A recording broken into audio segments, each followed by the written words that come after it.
Hello, Dr. Sapmodia is likely to speak on three major issues to highlight that the management education can spur the economic growth of the country. India is now currently celebrated its economic position and it is likely to have the political position as well on the globe. The management education can actually create the synergy by using the three powers that I am going to discuss. The first is, as per the McKinsey report, in 2025, the Indian middle class will cross 600 million number.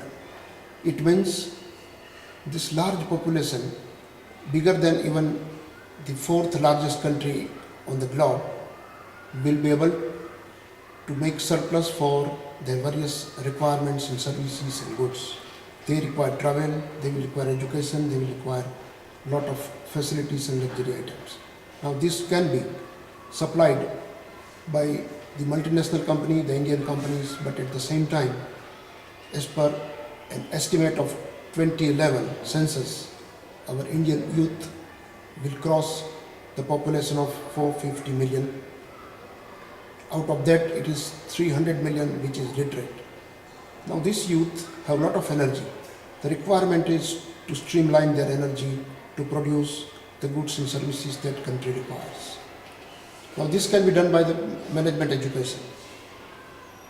India after 1947 have actually accelerated its own entrepreneurship. Currently, 40% of GDP is produced by small scale industries. Management education can also produce entrepreneur out of this youth.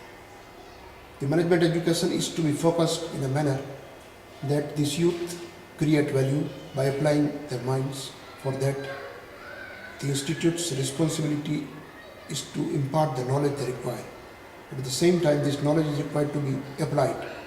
So the education should also see that this knowledge can be applied, and therefore they need to develop the skill to add value in the products and services.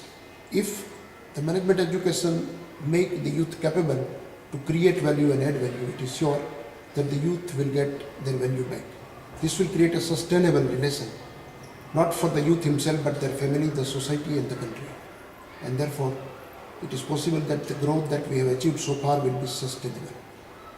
And management education has a lot of challenges, a lot of opportunities, where we need to introspect what we have done so far, and we have to be open to review at each point of time to see that we met the demand of the time. Thank you.